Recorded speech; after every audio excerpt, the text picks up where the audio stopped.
আলামিনের হাবিব যারা মুহাম্মদ রাসূলুল্লাহ সাল্লাল্লাহু আলাইহি ওয়াসাল্লাম বলেছেন, কিয়ামতের ময়দানে আল্লাহর কসম করে বলছি, সেদিন জাহান্নাম সমস্ত ব্যক্তিদের জন্য অত্যন্ত আসান হবে, অবস্থাটা খুবই আরামের হবে। নবীজি বলেন, আদায় করতে যে সময়টুকু লাগে, কিয়ামতের মাঠে এই সময় এত বড় বিরাট লম্বা সময় জান্নাতীদের জন্য এরকম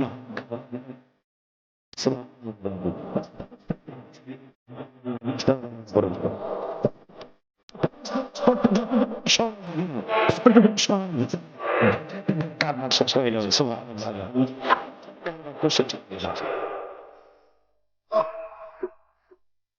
ويوم تشقق السماء بالغمام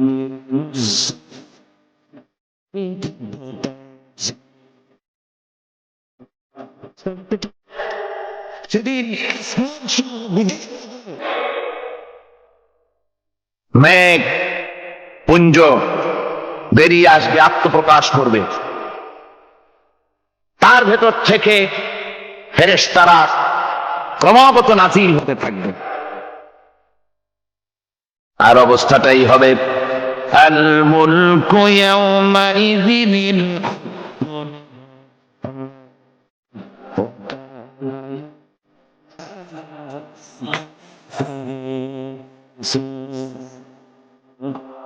সেদিন কেবলমাত্র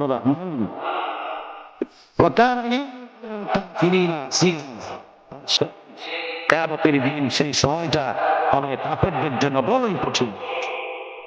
এখানে কিয়ামতের কিছু কথা বলা হচ্ছে, কিছু আভাস দেওয়া হচ্ছে যে আসমান সমূহ বিদীর্ণ হয়ে মেঘ পিণ্ড বেরিয়ে আসবে এবং তার থেকে ক্রমাগত ফেরেশতারা নাযিল হতে থাকবে। আল্লাহর হাবিব বলেছেন, কেউ যদি কিয়ামতের দৃশ্য দেখতে চান,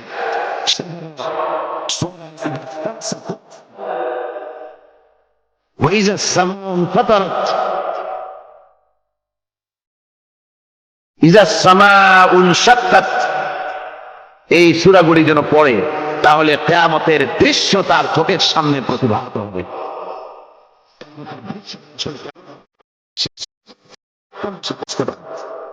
যেমন আমরা বলছি, إذا السماء فطرت وإذا الكواكب انتثرت وإذا البحار فجرت وإذا القبور بعثرت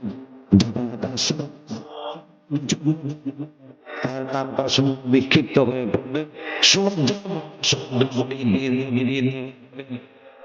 খবরগুলি সব বিরন করে দেবে, তার মধ্যে যা আছে সে সবগুলি। আবার আল্লাহ পাক বলেন, إذا الشمس كورت وإذا النجم انكدرت وإذا الجبال سيرت বিপর্যস্ত হবে। আর পাহাড়গুলি যখন চালিয়ে দেওয়া হবে, এই দৃশ্য তোমরা দেখতে পাবে। فإذا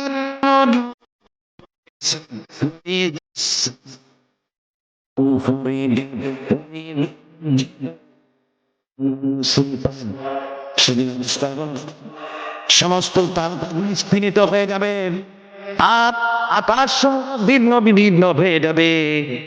আর দেখতে পাবে পাহাড়গুলি, সমস্ত পাহাড়গুলিকে উড়িয়ে দেওয়া হবে। আবার অবস্থান আরো কি হবে, فإذا برق البصر وخسف القمر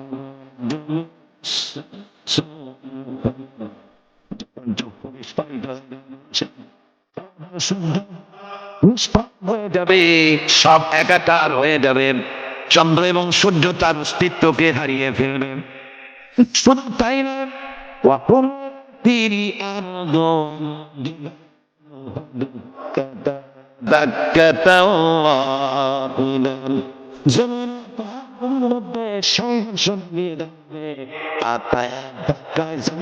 সমস্ত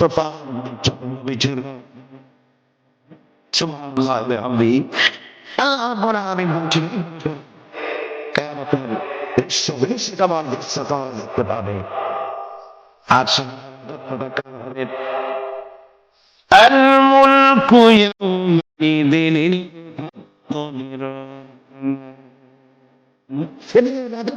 কেমন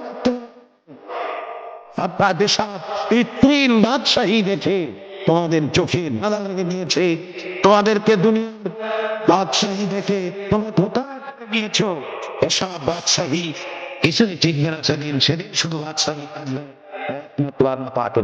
বাদশাহী বলেন আল্লাহ রাব্বুল আলামিন যখন কিছুই থাকবে না ঘোষণা করবেন লিমানিল মুলকু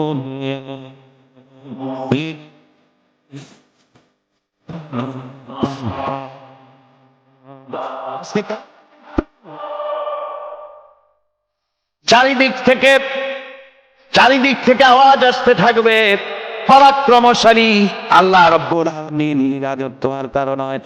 হাদিস শরীফে এসেছে, বুখারী মুসলিম শরীফে হাদিস এসেছে, আল্লাহ নবী বলেন আল্লাহ রাব্বুল আলামিন তখন তার হাতে আকাশ মণ্ডলীকে ধারণ করবেন, আর এক হাতে জমিনকে ধারণ করবেন। আকাশ মণ্ডলী এক হাতে, জমিন এক হাতে। এভাবে আল্লাহ রাব্বুল আলামিন বলবেন আইনাল জাব্বারুন আইনাল মুতাকাব্বিরুন, কোথায় সেই দুর্বিনীত অহংকারী স্বৈরাচার যারা আমার জমিনের উপরে আমার মানুষের উপরে কোথায় কোথায় সেই অহংকারীরা? আল্লাহ পাক সেদিন যে বলবেন, সেদিন তো বলবেন, কিন্তু দুনিয়ার মাঝেও স্বৈরাচার সেদিন তো দিবি। কত স্বৈরাচার আমরা দেখলাম, কত অহংকারী দেখলাম, যাদের তর্জনী হেরণে লক্ষ কোটি কোটি মানুষ উঠত আর বসত। তাদের স্মৃতির সঙ্গে আল্লাহ রাব্বুল আলামিন কতজনকে বিদায় করে দিলেন। পা থেকে শুরু করে পর্যন্ত আবার আল্লাহ রাব্বুল আলামিন শাস্তি দিলেন, ফুলের মালার পরিবর্তে জুতার মালা নিয়ে জেলের মধ্যে ঢুকাই দিই।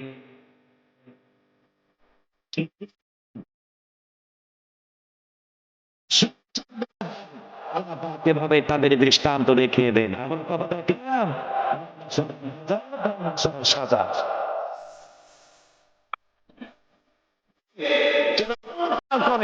যারা স্বৈরাচার হয় তাদের এখানে চূড়ান্ত ফয়সালা না, সব জায়গা তো আছে, তবে কিন্তু মুশকিল হচ্ছে ইতিহাসের সব চাইতে বড় শিক্ষা হলো ইতিহাস থেকে মানুষেরা শিক্ষা গ্রহণ করে। একজনে সেখান করে বিপদে একজন এসে আমার সেই পথে অগ্রসর হয় নিশ্চিত মৃত্যুর পথে। আমার বন্ধুগণ, আল্লাহ পাক বলছেন সেই দিন আমার রাজত্ব হবে, আর কারো রাজত্ব হবে না। ওয়াকানা ইয়াওমান আলা কাফিরিন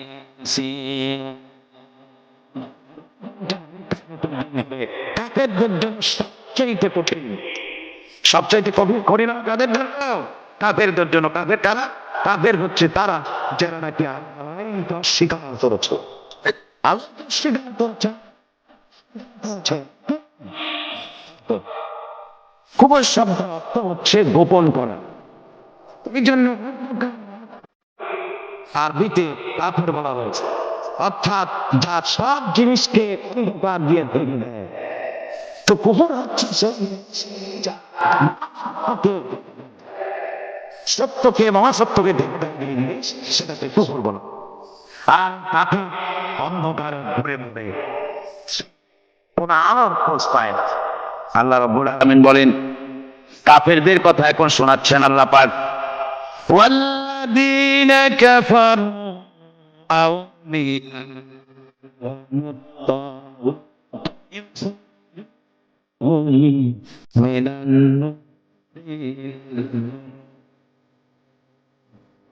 যা কাফের, যা কুফরি অবলম্বন করেছে, তাদের সাহায্যকারী আর পৃষ্ঠপোষক হচ্ছে তাগুত।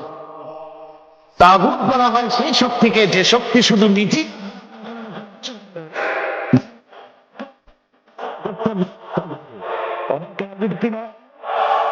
তাগুত বলা।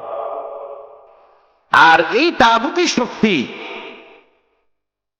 এই তাগুত হয় তার সাহায্যকারী, যা তাকে আলো থেকে টেনে অন্ধকারের ভিতরে নিয়ে যায়।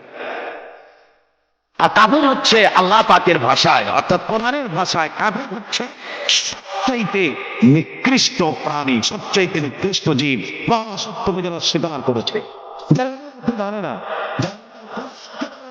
যারা ইসলামকে স্বীকার করে না, তারা সবচেয়ে নিকৃষ্ট প্রাণী। আল্লাহ রাব্বুল আলামিন ইন শারাদাওয়া বিহিম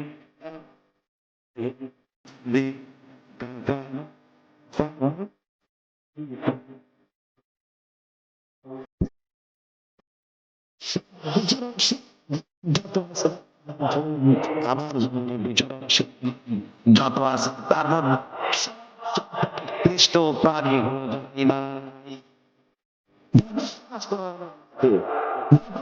বিশ্বাস করে নাই, বিশ্বাস করে নাই, বিশ্বাস করে নাই পৃথিবীর মধ্যে তারা সবচাইতে নিকৃষ্টতম প্রাণ। আল্লাহ বলেন শুধু নিকৃষ্ট জনক নিকৃষ্ট প্রাণী বললেই চতুষ্পদ এর মতো। কে বলতেছেন? আমি বলছি না, কিন্তু আল্লাহ পাক বলতেছেন চতুষ্পদ জানোয়ারের মতো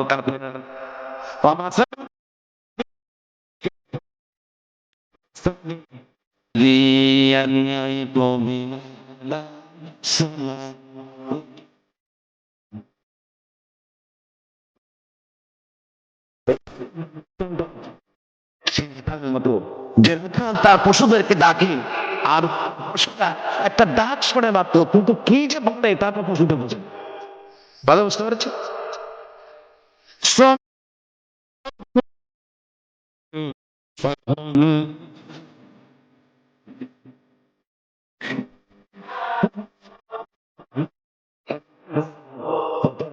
কথা বলছেন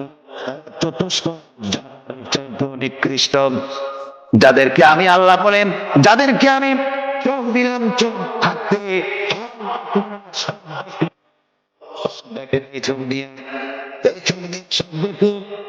নারীর সৌন্দর্য উপভোগ করলো, আর নারীর অঙ্গ প্রত্যঙ্গ দিয়ে নানা ধরনের কবিতা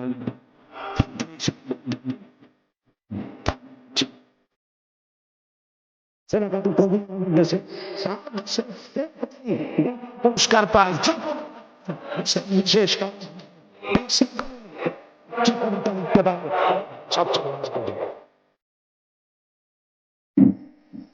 আমার একজন বুজুর্গ ব্যক্তি, তিনি পথ দিয়ে যাচ্ছিলেন, তো সে পথে এক সুন্দরী যুবতী মেয়েকে দেখে সেই যুবতী মেয়ের দিকে বুজুর্গ ব্যক্তি তাকায়। তখন এই ঘটনাটাকে কবি এভাবে লিখতেছেন সাথে, একদা সুখ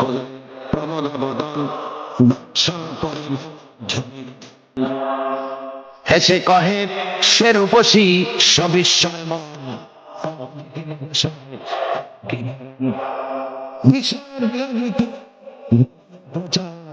কি হেতু জন্মিল তব মানসবিকা সামান্য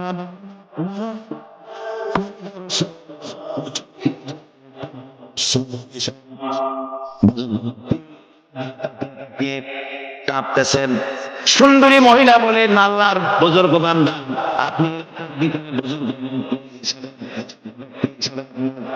বিখ্যাত, আজকে আমাকে এখানে দেখে আপনি আমার দিকে তাকায় আমার রূপ উপভোগ করতেছেন আর কাঁদতেছেন। আপনার মতো সংসার জীবী মানুষ আমার মতো একটা মেয়েকে দেখে ভাবে কাঁদা ঠিক না। বুজুর্গ ব্যক্তি বলছেন, হেসে কহিলাম বলেন করহ শ্রবণ, নেত্র ঝরে তবু হেতু ভেব না এমন।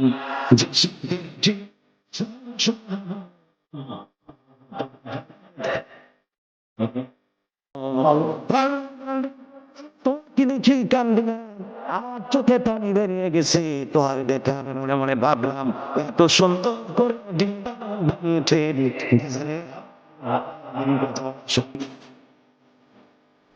আমার ভাই সব তোরা দেখি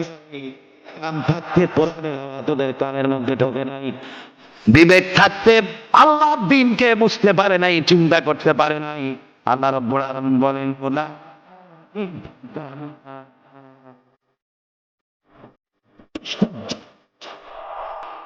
বালহুম আযাব, শুধু জানোয়ার না, জানোয়ারের চাইতেও নিকৃষ্ট। এমনই জানোয়ার। আল্লাহ বলেন শুধু জানোয়ার না, জানোয়ার তো শুধু কাফারু ইয়াতামাত্তাউন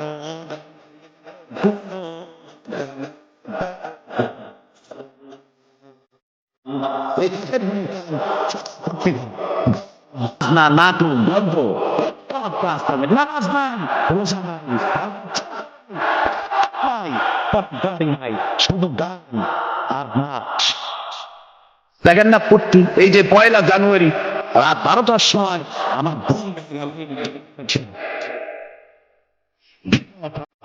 আমি মনে করলাম পাশের বাড়ি বুঝে ডাকাত পড়ছে। পরে বাড়িওয়ালা আমাকে বললেন যে ডাকাত না, বোধহয় এই নিউ ইয়ার সেলিব্রেট হচ্ছে, নতুন বৎসর উদযাপন হচ্ছে বোমা দিয়ে।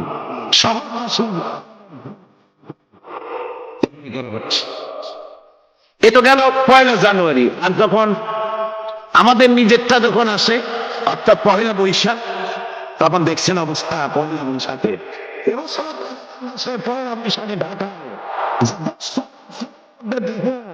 তাতে আমার মনে হয়নি যে 12 কোটি মুসলমানের দেশে রাজধানীতে বিশ্ব হচ্ছে, আমার মনে হচ্ছে কলকাতা অথবা অন্য কোনো শহরে। আমি দেখলাম সমস্ত যুবক যুবতী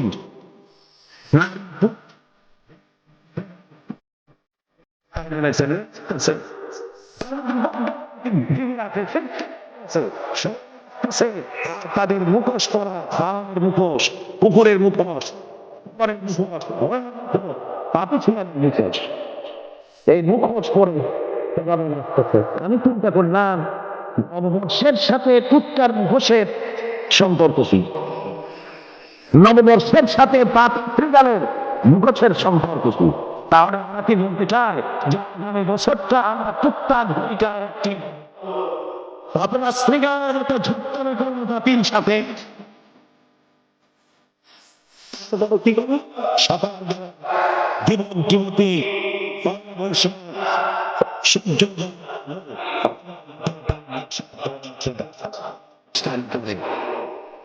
তারপরে সেখানে সূর্য উদয় করে তাকিয়ে সপ্তাহ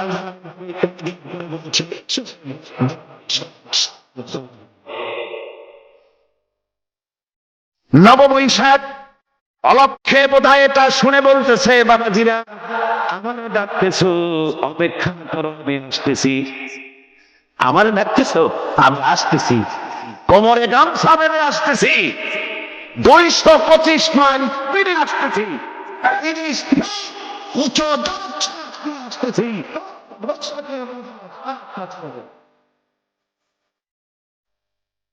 আমার ভাইরা মুসলমান নববর্ষ উদযাপনের সাথে মুসলমান যদি এই দিন উদযাপনই করে, তাহলে তাকে করতে হবে ফজরের নামাজ পড়বে। মুসলমান নববর্ষ উদযাপন করবে, ফজরের নামাজ পড়বে, তারপরে কোরআন শরীফ তেলাওয়াত করবে, দরুদ আল্লাহর দরবারে হাত তুলে বলবে, রব্বুনা রবিন 1 বছর পার করে দিলাম, নাফরমানি ছাড়া কিছুই তো করি নাই, বছরে যা করেছি মাফ করে দাও, আগামী বছরটা গোটা জাতি আর দেশের জন্য এটাই তো বলা উচিত ছিল।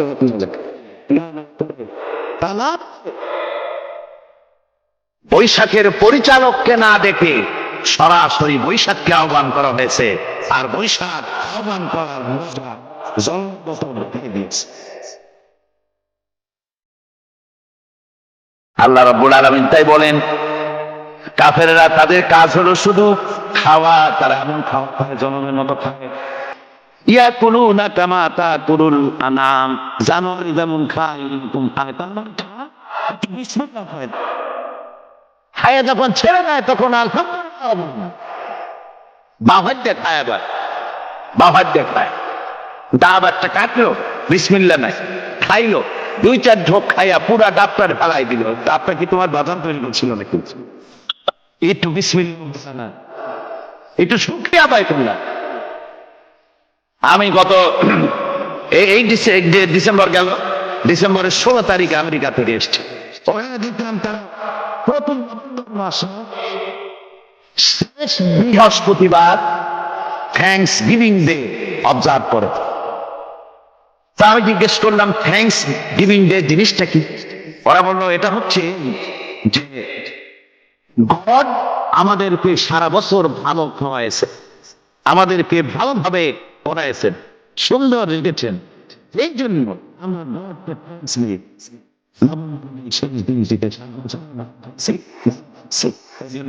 গভর্নমেন্টকে মানে গডকে থ্যাঙ্কস দিলাম।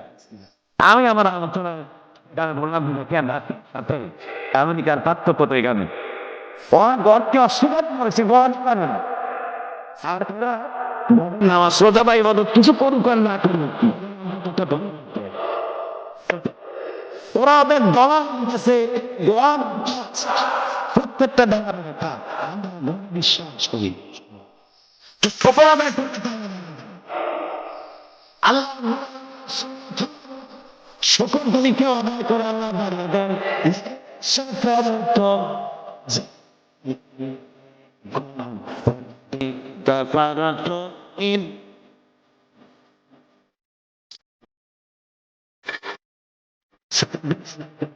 আমি শাস্তি তোমাদের জন্য রেখেছি। তো আমেরিকা শুকর আদায় করে নিজেরা খায়, কিন্তু ওদের জমি হলো বিশাল। আমি কয়েকবার গিয়েছি এবং বহু স্টেট সফর করেছি। ওদের জমিন এত ফার্টাইল, জমিন রীতিমতো তারা ফসল ফলাতো, সারা দুনিয়ার কিন্তু ওরা তা করে না। ওরা ঠিক রাখার জন্য নির্দিষ্ট পরিমাণ জমিনের ফসল ফলায়, কিন্তু ওদের মেজারমেন্ট করা বেশি, তখন মাতৃ ফসলকে তারা প্রতি বছর লক্ষ লক্ষ টন আলু আর গমকে তারা সমুদ্রে নিক্ষেপ করে। তাদের নিক্ষেপ করে সমুদ্রে। যখন বিভিন্ন দেশে মানুষ ক্ষুধার যন্ত্রণায় যখন চিৎকার করছে, চিৎকার আকাশ বাতাস ভারী হয়ে যাচ্ছে, তখন হচ্ছে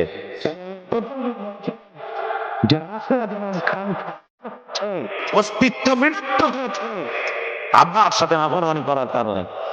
আপনারা বলতে পারেন কমিউনিজম কি একটা সহজ ব্যাপার? একটা বিরাট শক্তি পৃথিবীর বুকে কত দেশ তারা ডমিনেট করতেছিল, কোন যুদ্ধ নাই, কোন রক্তপাত নাই, বিনা ধাক্কা, বিনা বাতাসে, বিনা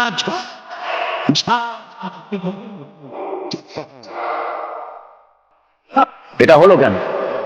কেন হলো রাশিয়ার এই দশা? আমি লালদিঘির ময়দানে বলে গেছিলাম, আমি চিন্তা করে যেটা পাইছি সেটা হচ্ছে দুনিয়ার সমস্ত অথবা আল্লাহকে কোনো না কোনো প্রকারে স্বীকার করে, তার কথা মানুক আর না মানুক, আছে একটা কিছু এতটুকু বলে যে আল্লাহ আছেন বা আছে একটা কিছু আছে। কমিউনিজম সমাজতন্ত্র হলো পৃথিবীর একমাত্র নিকৃষ্ট মতবাদ, যে মতবাদ সরাসরি আল্লাহকে অস্বীকার করেছে, বলেছে তারা ধর্মকে আছে আল্লাহ পাক তাই কোন যুদ্ধ ছাড়া, কোন মারামারি ছাড়া, কোন রক্তপাত ছাড়া এই বিশাল শক্তিকে উৎকারে করে দেন। পেঁজা তুলা খোলা তোলার মতো সব চলে গিয়েছে, অস্তিত্ব বিপ্ত হয়ে গেছে। কিন্তু আমাদের দেশের খুচরা কমিউনিস্ট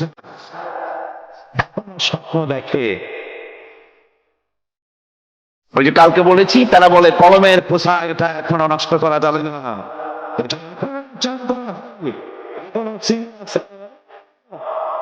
কিউবা আছে, ওই কিউবা থেকে চীন থেকে ফিদেল কাস্ট্রোর একটু আওয়াজ শোনে, চীন থেকে মিস্টার ব্যাং না কি জানি না, ব্যাং, এর আওয়াজ শোনে আর তাই মনে করে এ বুঝি সমাজতন্ত্রের বিজয়ের গান। না, চীন থেকে আর কিউবা থেকে যা উঠতেছে এ আওয়াজ সমাজতন্ত্রের বিজয়ের আওয়াজ নয়, এটা সমাজতন্ত্রের যন্ত্রের আওয়াজ। কাজেই এরা দুনিয়ার বুকে শুধু আনন্দ এবং ফুর্তি করে, আল্লাহ আল্লাহকে চিনতে তারা ব্যর্থ হয়েছে। আল্লাহ রাব্বুল আলামিন বলেন, অবিশ্বাসীদের কৃতকর্ম, তাদের কাজগুলি, তাদের কর্মফল সব নিষ্ফল হয়ে যাবে। ওয়াল্লাযীনা কাফারু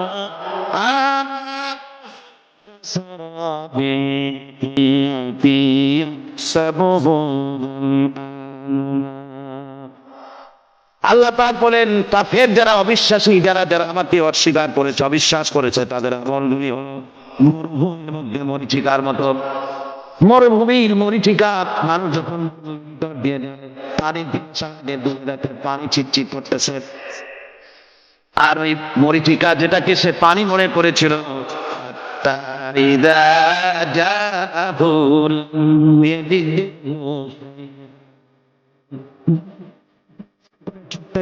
যখন কাছে গেল বলেন কিছুই সেখানে শুধু মরীচিকা।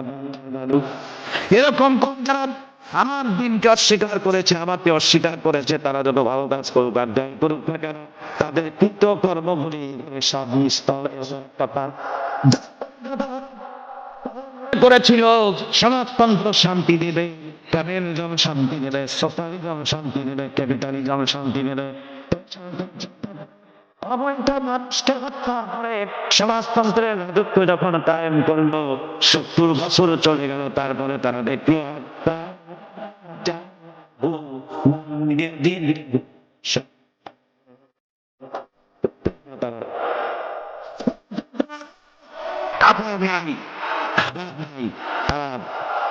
ওই রাশিয়া থেকে, চেকোস্লোভাকিয়া থেকে, যুগোস্লাভিয়া দিয়া, রোমানিয়া থেকে, থেকে সেখানে সমাজতন্ত্র আমরা যাই নাই, আমরা সেখানে সমাজতন্ত্রের বিরুদ্ধে ব্যাখ্যা করলে বক্তব্য রাখি নাই। ওই সব দেশ থেকে সমাজতন্ত্র তাড়িয়েছে কি? তারা দাঁড়িয়েছে না, না, সেই দেশের জনগণ এটা উৎখাত করেছে তাদের জমিন থেকে। আল্লাহ পাক বলছেন, যারা আমার দিনকে, আমার বিধানকে যারা অস্বীকার করবে, তারা এই অস্বীকারী অবস্থায় যদি বোধ হয়, আমার সমাজতন্ত্রী কোনো ভাই যদি মাহফিলে থাকেন, কমিউনিস্ট কোনো ভাই যদি মাহফিলে থাকেন, তাহলে শুনুন আল্লাহ কি বলতেছেন। আল্লাহ দিনকে, আল্লাহ জীবন বিধান, তুমি নীতি আছে, নীতি আছে, এটা তারা বিশ্বাস করে না, শুধুমাত্র মনে করে না। এই অবস্থায় যদি মারা যায়, আল্লাহ রাব্বুল আলামিন বলেন,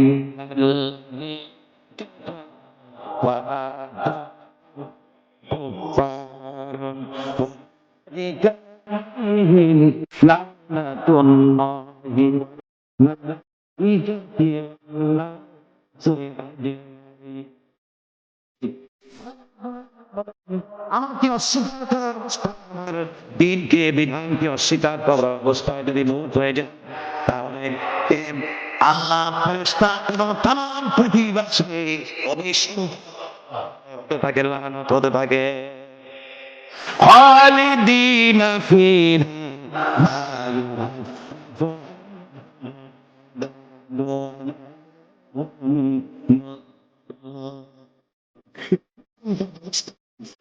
আর সব সময় নিত্য থাকবে,